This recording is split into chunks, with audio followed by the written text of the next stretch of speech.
अध्याय 11 सैगुण ब्रह्मा श्री साईं बाबा डॉक्टर पंडित द्वारा पूजन हाजी सिद्दीक फाल्के तत्वों पर नियंत्रण।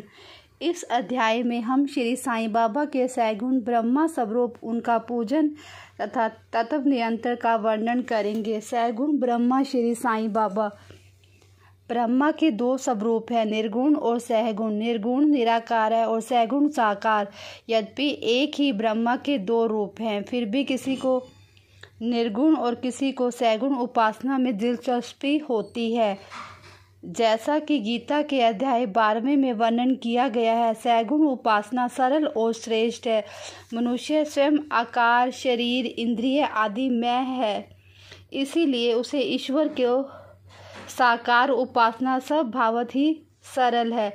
जब तक कुछ काल सैगुण ब्रह्मा की उपासना ना की जाए, तब तक प्रेम की भक्ति में वृद्धि ही नहीं होती।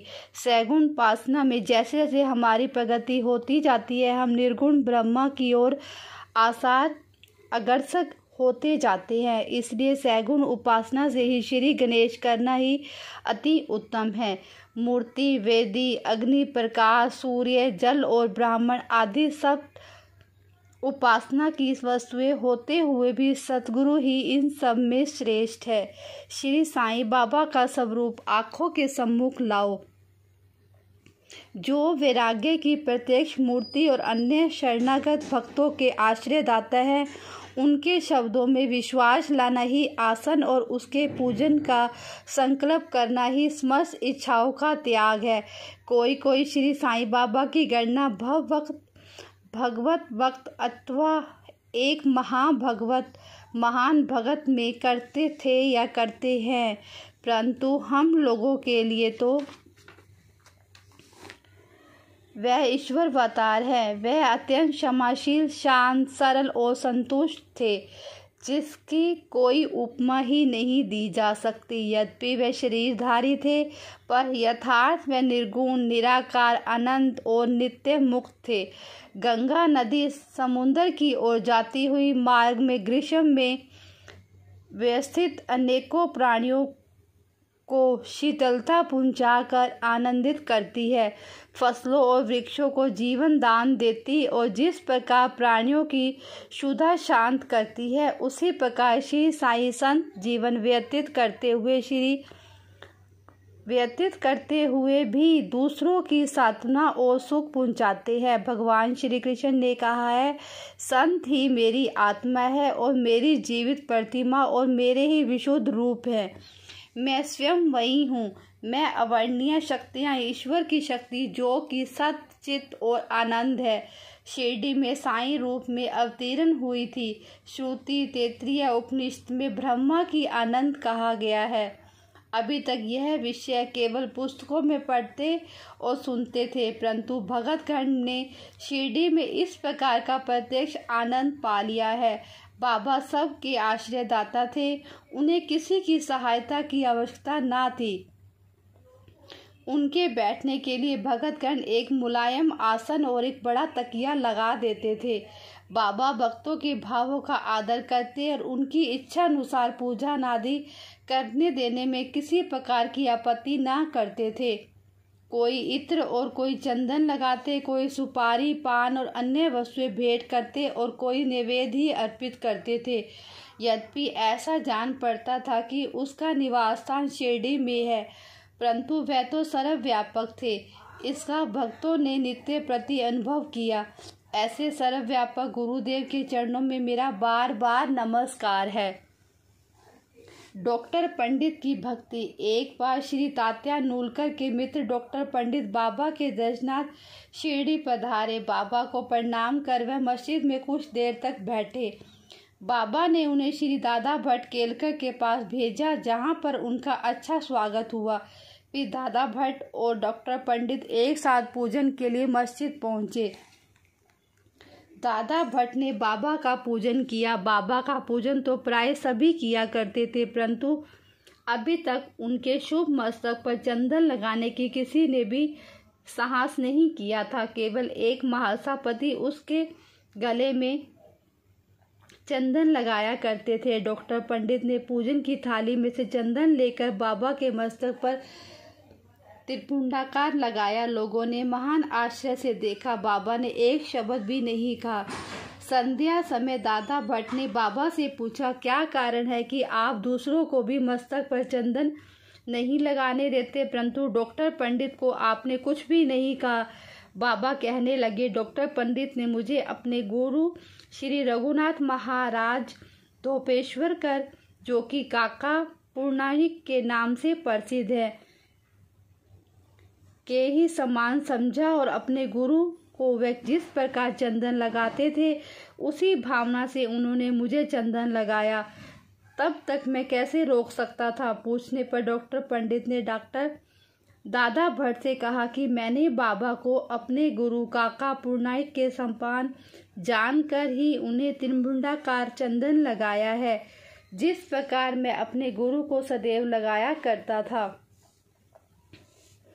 यद्यपि बाबा भक्तों को उनकी इच्छा अनुसार ही पूजन करने देते थे, परंतु कभी कभी तो उनका व्यवहार विचित्र ही जाया करता था। जब कभी वह पूजन की थाली फेंक कर रुद्रावतार धारण कर लेते, तब उनके समीप जाने का साहस किसी को ना हो सकता था। कभी वह भक्तों की झिड़कते और कभी भीम से भी नरम होकर शांति तथा क्षमा की मूर्ति से प्रतीत होते थे।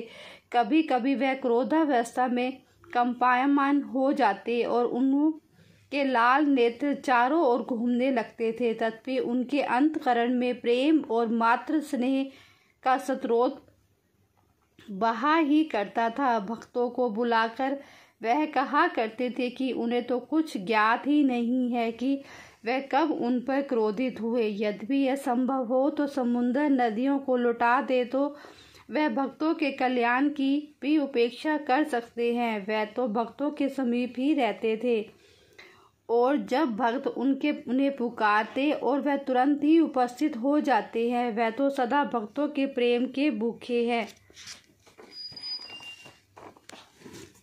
हाजी सिद्दीक फाल्के, यह कोई नहीं कह सकता कि कब श्री साईं बाबा अपने भक्त को अपना कृपा पात्र बना लेंगे। यह उनकी इच्छा पर निर्भर था। हाजी सिद्दीक फाल्के की कथा इसी का उदाहरण है। कल्याण निवासी एक यमन जिनका नाम सिद्दीक फाल्के था, मक्का शरीफ की हज करने के बाद शिरडी आए। वह चावड़ी में उत्तर की ओर रहने लगे। वह मस्जिद के सामने खुले आंगन में बैठा करते थे। बाबा ने उन्हें 9 माह तक मस्जिद में प्रविष्ट होने की आज्ञा ना दी और ना ही मस्जिद की सीढ़ी चढ़ने दी। फाल्के बहुत निराश हुए और कुछ निर्णय न कर सके कि कौन सा उपाय काम में लाएं। लोगों ने उन्हें सलाह दी कि आशा ना त्यागो। श्यामा श्री साईं बाबा के अंतरंग भगत है, तुम उनके ही द्वारा बाबा के पास पहुंचने का प्रयत्न करो। जिस प्रकार भगवान शंकर के पास पहुंचने के लिए नंदी के पास जाना आवश्यक होता है, उसी प्रकार बाबा के पास भी श्यामा के द्वारा ही पहुंचना चाहिए। फाल्के को यह विचार उचित प्रतीत हुआ। उन्होंने श्यामा से सहायता की और प्रार्थना की कि श्यामा ने भी आश्वासन दे दिया और अवसर पाकर बाबा के से इस प्रकार बोले कि बाबा, आप उस बूढ़े हाजी को मस्जिद में किस कारण नहीं आने देते? अनेक भगत स्वेच्छापूर्वक अपने दर्शन को आया जाया करते हैं, कम से कम एक बार तो उसे आशीष दे दो। बाबा बोले, श्यामा तुम कभी नादान हो।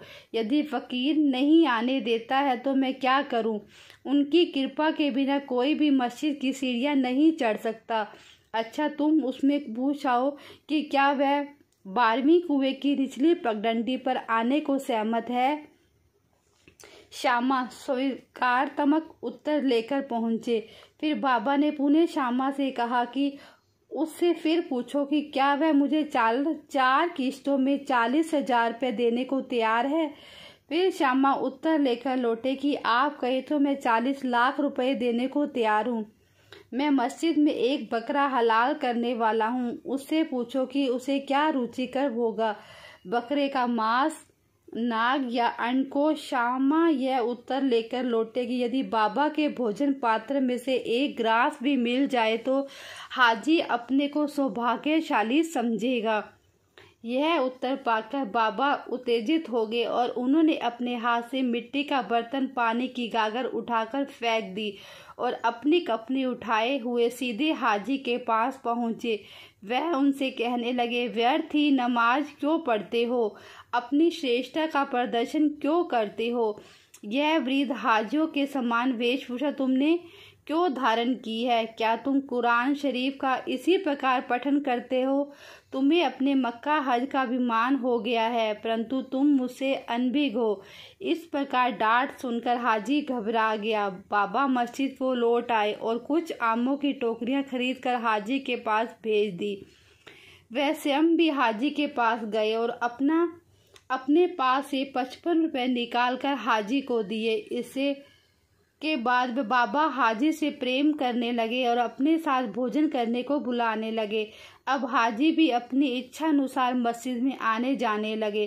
कभी कभी बाबा उन्हें कुछ रुपए भी भेंट में दे दिया करते थे। इसी प्रकार हाजी बाबा के दरबार में सम्मिलित हो गए। बाबा का तत्वों पर नियंत्रण। बाबा के तत्व नियंत्रण की 2 घटनाओं के उल्लेख के साथ ही यह अध्याय समाप्त हो जाएगा। एक बार संध्या समय शिरडी में भयानक झंझावात आया। आकाश में घने और काले बादल छाए हुए थे। पवन झंकोर रहा था, बादल गरज रहे थे और बिजली चमक रही थी। मूसलाधार वर्षा प्रारंभ हो गई। जहां देखो वहां जल ही जल दृष्टिगोचर होने लगा। सब पशु पक्षी और शिरडीवासी अधिक भयभीत होकर मस्जिद में एकत्रित हुए। शिरडी में देवियां तो अनेकों हैं, परंतु उस दिन सहायता कोई न आई। इसलिए सभी ने अपने भगवान साईं से, जो भक्ति के ही भूखे थे, संकट निवारण करने का प्रार्थना की। बाबा को दया आ गई। वे बाहर निकल आए। मस्जिद के समीप खड़े होकर उन्होंने बादलों की ओर दृष्टि कर गरजते हुए शब्दों से कहा, बस शांत हो जाओ। कुछ समय के बाद ही वर्षा का जोर कम हो गया और पवन मंद पड़ गई। आंधी भी शांत हो गई। आकाश में चंद्रदेव उदित हो गए। तब तक लोग अधिक प्रसन्न होकर अपने अपने घर लौट आए। नंबर 2, एक अन्य अवसर पर मध्याह्न के समय धूनी की अग्नि इतनी प्रचंड होकर जलने लगी कि उसकी लपटें ऊपर छत तक पहुंचने लगी। मस्जिद में बैठे हुए लोगों की समझ में ना आता था कि जल डालकर अग्नि शांत कर दे अथवा कोई अन्य उपाय काम में लाएं। बाबा से पूछने का साहस भी कोई नहीं कर पा रहा था, परंतु बाबा सिंह परिस्थिति की जान गए। उन्होंने अपना सटका उठाकर सामने के खंभे पर बलपूर्वक प्रहार किया और बोले, नीचे उतरो और शांत हो जाओ। सटके की प्रत्येक ठोकर पर लपटें कम होने लगी। कुछ मिनटों में ही धुनी शांत और यथापूर्वक हो गई। श्री साईं ईश्वर के अवतार हैं। जो उनके सामने नत थी, उनके शरणागत होगा, उन पर वे अवश्य कृपा करेंगे। जो भक्त इस अध्याय की कथाएं प्रतिदिन श्रद्धा और भक्तिपूर्वक पठन करेगा, उसको दुखों से शीघ्र ही छुटकारा हो जाएगा। केवल इतना ही नहीं, वरन उसे सदैव श्री साईं चरणों का स्मरण बना रहेगा। उसे अल्पकाल में ही ईश्वर दर्शन की प्राप्ति होकर उसकी समस्त इच्छाएं पूर्ण हो जाएंगी और इस प्रकार का निष्काम बन जाएगा। श्री सतगुरु साईनाथ परमहंस शुभ भवतु।